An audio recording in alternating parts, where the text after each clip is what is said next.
दशावतारी श्री स्वामी समर्थ. गुरुर् ब्रह्मा गुरुर्विष्णू गुरुदेवो महेश्वरा. गुरु साक्षात परब्रह्म तस्मै श्री गुरुवे नमः. श्री श्रीपाद वल्लभ हे श्री दत्तात्रयांचे पहिले अवतार मानले जातात. तर श्री नरसिंह सरस्वती हे श्री दत्तात्रयांचे दुसरे अवतार आहेत. श्री गुरुचरित्र या सांप्रदायिक ग्रंथाचे चरित्र नायक म्हणजेच श्री नरसिंह सरस्वती. श्रीपाद वल्लभ हे पिठापूर आंध्र प्रदेश येथे इसवी सन 1320 ते 1350 दरम्यान जन्मले. वयाच्या 16व्या वर्षी माता पित्यांची अनुमती घेऊन ते जनकल्याणार्थ तीर्थयात्रेला निघाले.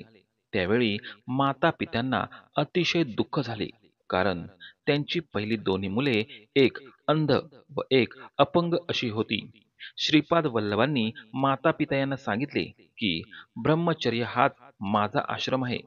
तुमच्या दोन्ही मुलांचे व्यंग दूर होऊन तुम्हाला त्यांचा म्हातारपणी आधार असेल, तेव्हा तुम्ही दुःखी होऊ नये असे म्हणत ते घराबाहेर पडले.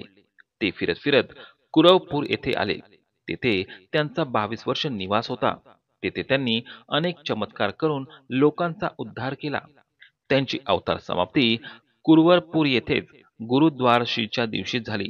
हे दत्ताचे स्थान म्हणून पुढे फार 9 श्री स्वामी समर्थांच्या 108 गोष्टी प्रसिद्धीत आले. काही वर्षांनी दत्त अवतार श्री नरसिंह सरस्वती 1378च्या सुमारास प्रकट झाले. त्यांचा जन्म अकोला जिल्ह्यातील कारंजा या गावी झाला.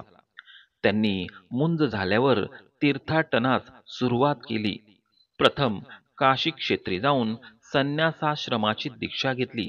त्यानंतर तेथून अनेक तीर्थक्षेत्रे फिरत फिरत ते गाणगापूर येथे कायम वास्तव्यात आले. तेथे अनेक अद्भुत चमत्कार करून लोकोद्धार केला. 1458 मध्ये आपले अवतार कार्य संपून ते अदृश्य झाले. प्रथम कर्दळीवनी जाऊन तेथून ते शैल्य पर्वतावर गेले. तेथून गंगेच्या किनाऱ्याने भ्रमंती करीत करीत ते परत कर्दळी वनात आले. तेथे जवळजवळ 300 वर्ष समाधी लावून बसले.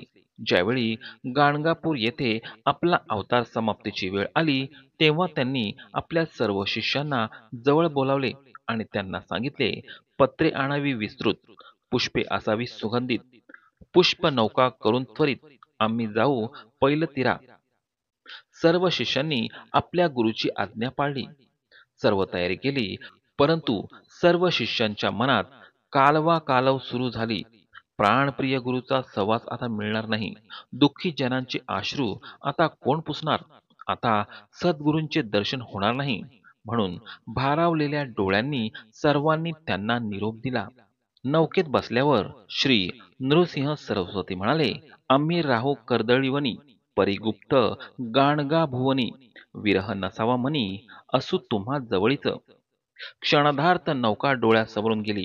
गाणगापूर येथे भीमा अमरजा या 2 संगमावर सर्व भक्तांसमोर त्या नौकेसहित सद्गुरू गुप्त झाले. थोड्याच अवधीत पैलतीरावरून एक नौका झपाट्याने तीराकडे येताना भक्तांनी पाहिली. नौकेतील नावाड्याने तीरावरील लोकांना सांगितले की पैलतीरावर आम्ही एक तेजस्वी यतीला पाहिले. जणू प्रत्यक्ष दत्तांनीच आम्हाला दर्शन दिले. त्या यतीने आम्हाला सांगितले, ही शेवंतीची फुले माझ्या सर्व शिष्यांना आणि भक्तांना द्यावी. त्यांनी असाही निरोप दिला आहे. आम्ही जातो श्री शैल्यासी, कल्याण असो सर्वासी.